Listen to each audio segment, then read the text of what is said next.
What's going on, guys? Welcome back to another Diablo Immortal video. In today's video, I'm going to be talking to you about more details regarding the Diablo Immortal Berserk update. I have in-depth details regarding the new gem coming to the game and a trailer that hasn't really been seen that's actually pretty cool that I want to take you guys through.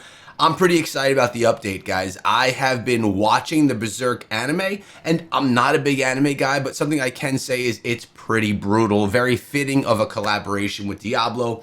Excited for this one to come. We already know it's coming on May 1st through May 30th. Just going to go through some of the details here. This was shared over on the X account from Diablo Immortal.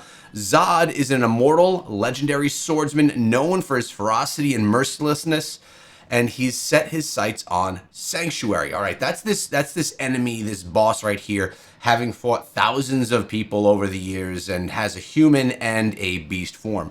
Zod's wrath will increase the longer you fight him. So the longer this battle goes on, the more difficult Zod is going to be to take down. The Crimson Behelit Legendary Gem will allow you to face an even more powerful version of Zod. So I guess if you utilize this gem, you're going to be able to get a better battle with Zod and defeat Zod to earn tantalizing rewards. It sounds like it's going to be a much better boss fight than some that we've seen in the past. Maybe more along the lines of what we saw when we fought the World of Warcraft collaboration fight. Looking forward to that one. All right, the Eclipse Survivor's Bane.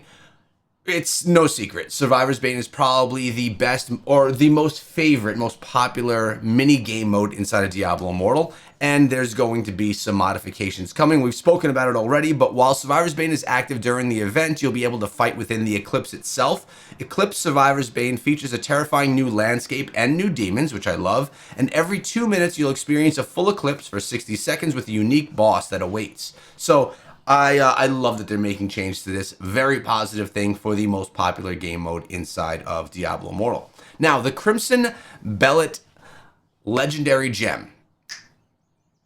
Crimson Behelit is a new legendary gem that arrives with Struggler's Path. While above 50% health, dealing damage grants you Behelit's Wrath, increasing your damage done by 30% for 6 seconds with a 20-second cooldown. When taking damage below 50% health, you gain Behelit's Mercy, reducing the damage taken by 30% for 6 seconds with a 60-second cooldown. When a Behelit power triggers, it'll release a scream of terror, fearing nearby enemies for 1.6 seconds. Now, I did also put together a little document right here. There we go. And you can see all the details of that right here. So everything that you want to know about the gem, if you want to screenshot this, it's all of the details.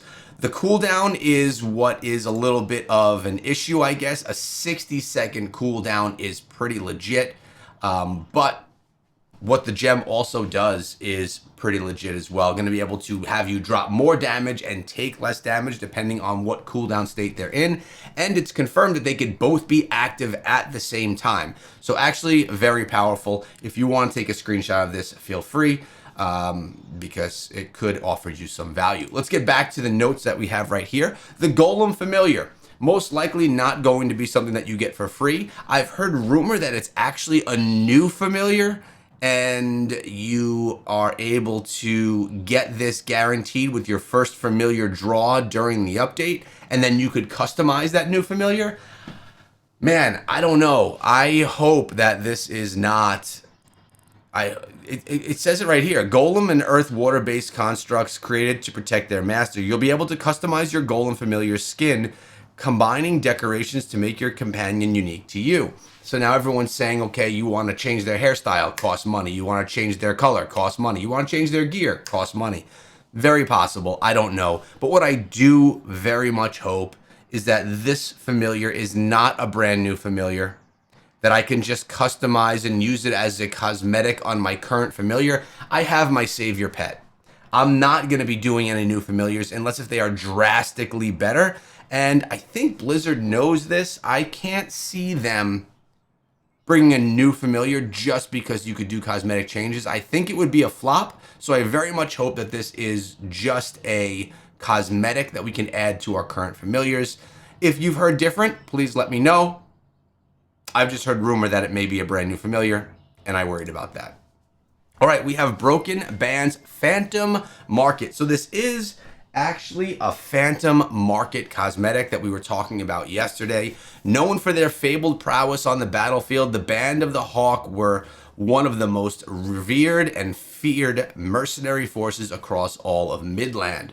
This Phantom Market includes the Berserker armor and Hawk of Light cosmetics inspired by Guts and Griffith. So this has become a lot cooler to me since I've been watching the anime.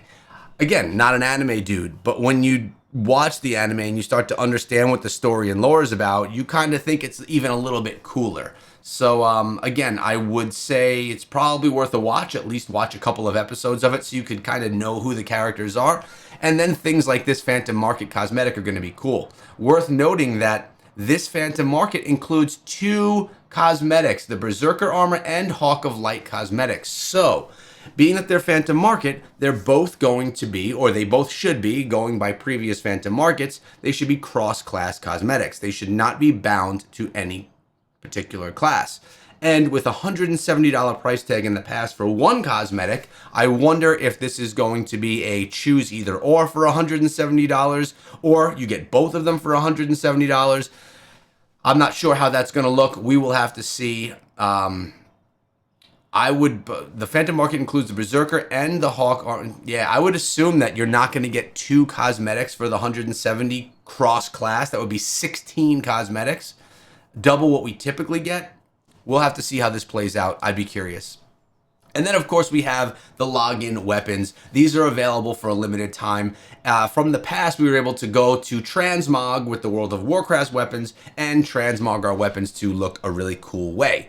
I'm assuming it's going to work the same here with the Berserker weapon cosmetics. 8 skins will be available to claim, 1 for each class. We'll see if that is from transmog or if they are just some other type of cosmetic that we can just equip the way we equip our general cosmetics. Now, I wanted to show you guys a trailer because I thought it was really cool. So let's take a look right here. It's short, but it's action-packed. I really enjoy this.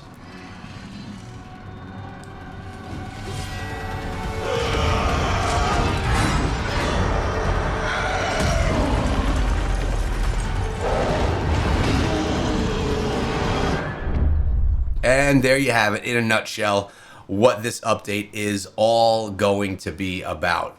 At the end of the day, I'm excited about the update. I think it's going to be a really cool one, and I like that we're getting these crossover events. My biggest excitement is probably going to be Survivor's Bane. I think that that's going to be one of the coolest things that comes and one of the best types of gameplay mode. I think the new gem will be cool as well. It will be relevant, at least for quite a while. Again, it's going to be a 2-star gem. And like the Morn Skull that we saw from the World of Warcraft event, it's going to be a pretty powerful gem, would be my guess. Will it be one that you're going to be replacing 5-star gems with? Possibly, probably not. We'll have to see as time goes on. At the end of the day, what we do know is you're going to definitely want to make sure that you're not just using these as gem power to upgrade other gems, because these gems are going to be a little bit more difficult to get, especially because they're really only attainable during the event for that 1 month period. And then after that, you have to use Telluric Pearls, which we know is not the best value in the game. Let me know what you're thinking of the update. Are you excited? Also, guys, I will be going live Thursday night. That is tonight, 10 p.m. Eastern time. Hope that you guys are live. I'll be class changing to a class that I think is going to be a lot of fun. Hope to see you guys there. Peace out.